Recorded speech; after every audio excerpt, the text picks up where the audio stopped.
This is apropos. Well, as US-led efforts to move beyond the first phase of the Gaza ceasefire deal falter, concerns are being raised that the concrete blocks that are being used by Israeli troops to mark the so-called yellow line could become a permanent fixture. Israel agreed to retreat to a boundary running along the north, south and east of the enclave under the first stage of the truce deal, without a major push to break the current impasse. It's looking increasingly likely that the yellow line will become a de facto border, as Eliza Herbert reports. These yellow concrete blocks divide the Gaza Strip in two. One side, making up 53% of the territory, is currently under Israeli control and heavily guarded by troops.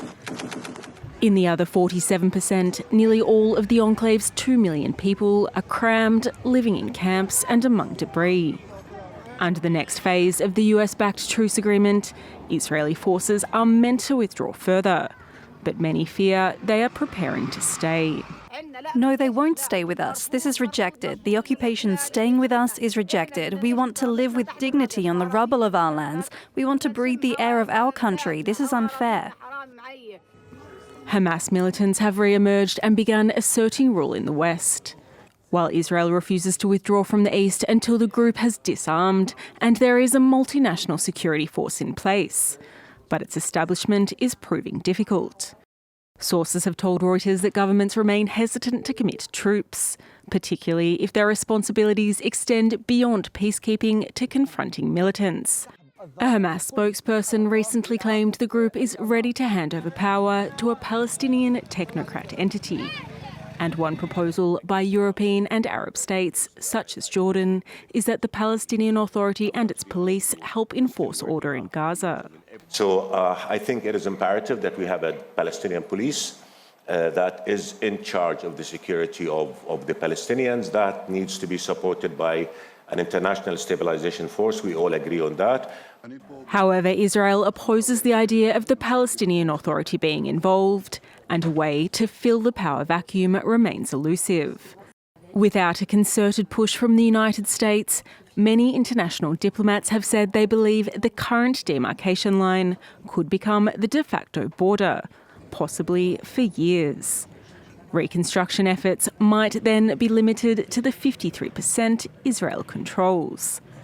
This would also cut Palestinians off from some of Gaza's only fertile farmland, further depriving them of the chance of prosperity.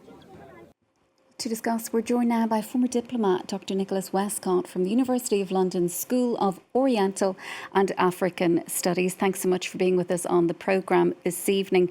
So, Nicholas, what do you make of these reports that a de facto partition of Gaza is becoming increasingly likely? As we saw there in that report, it's what many Palestinians currently fear. It's becoming an increasing risk because the two things exist: the Trump peace plan, which is not yet being fully implemented, and the facts on the ground, which are increasingly being reinforced. The Trump peace plan is not a bad one. It's just very thin on detail, and particularly on process, which is what most good peace plans need. So it states out a lot of good intentions, including the multinational force, including a technocratic Palestinian administration, but those are not yet being put in place for good reasons, as your correspondent said. Contributing countries are very wary of putting their troops into what could effectively become a war zone, where they have to enforce peace in relation to Hamas in particular. And secondly, the creation of a Palestinian technocratic government is not something that either Israel or Hamas particularly want. Hamas's main interest appears to be to hang on to political power in Gaza. Their interest in the welfare of the Palestinian people seems somewhat thin.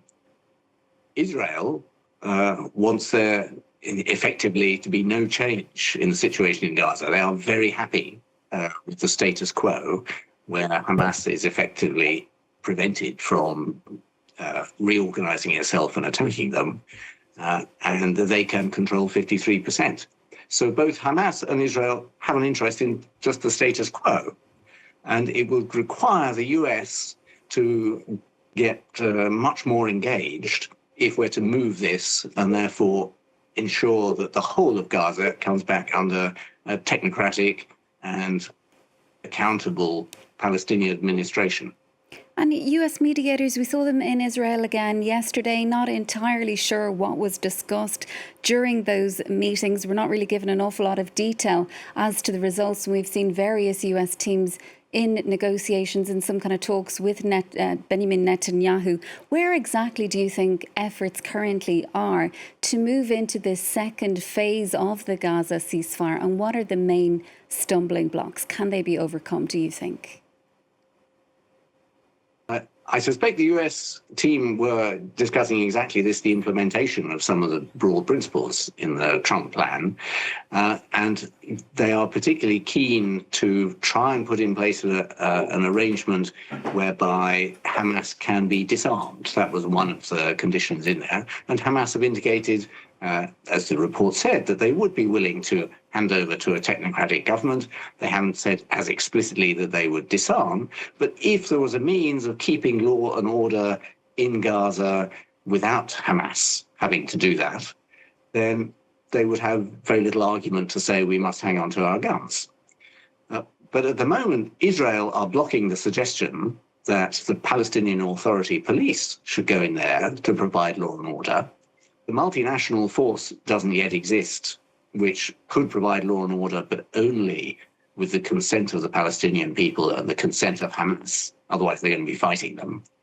So we have a big problem as to who is going to provide basic law and order in the bits of Gaza that are controlled by Palestinians. And until that is clear, it's very hard to say, right, Israel must now hand back the remaining 53%. And as I said, Mr. Netanyahu is very happy with this situation, this status quo, this stalemate. And therefore, it was going to require Mr. Trump himself, effectively, to get back engaged and move the parties. He sort of went out halfway through the process, claiming a deal was struck, but the deal is not complete or implemented. He seems rather distracted at the moment by sending aircraft carriers to the Caribbean rather than actually focusing on delivering this deal. And what about efforts to achieve a two-state solution? We saw the Palestinian president in Paris here today, Emmanuel Macron, saying that he's going to help the PA draft a constitution for a future Palestinian state. Do you think that there's going to be any momentum on that, given the current situation on the ground in Gaza? I think if there's to be any prospect of a two-state solution, the Palestinians need to create an accountable government on their own side. And at the moment, there'll be no elections in either the West Bank or in Gaza for a decade or more. And there is no real sense in which either the Hamas or the Palestinian Authority can claim to be legitimately elected authorities. And until there is that accountability to the people, it's going to be very hard to set up a state that will be acceptable to the Palestinians that live in it. And again, Israel is quite happy with this not happening. They would be very worried if there was a genuinely democratic Palestinian state, because then it would be much harder for them to take more Palestinian land, both in the West Bank and in Gaza, because it was a legitimate country. So Macron is absolutely right. There need to be steps towards a proper constitution and a democratic political system in both Gaza and the West Bank. And that is the only way that the Palestinians can strengthen themselves against the continued nibbling away at their territory by Israel.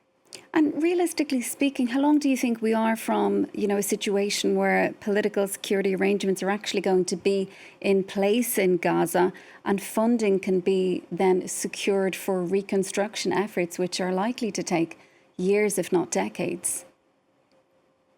Yeah, the reconstruction will certainly take a lot of money and a long time. And the risk is that Israel starts developing the bits that it has control of and then says, well, we've developed this, we want to hang on to it. So creating a stable mini state with law and order and some administration in the bits of Gaza that Palestine does control is the top priority. And that is going to require heavy lifting by the US with support from Arab countries, European countries and others coming to say, look, if you can make these changes, then there is money willing to come in and help reconstruct. But without that heavy lifting, which requires the president himself to be involved, the status quo will remain and the Trump peace plan will fail. So it very much rests on the US to re-engage at the top level and say, okay, we need to have a police force, we need to have a proper administration, Palestinians are secure in their own area, Israel is no longer going to bomb you, and you can start reconstructing and rebuilding because it's secure internally and it's secure from Israeli attacks. We are not there yet, and only the US can do it. Dr. Nicholas Westcott from the University of London School of Oriental and African Studies, thanks so much for being with us on the programme this evening. Thank you.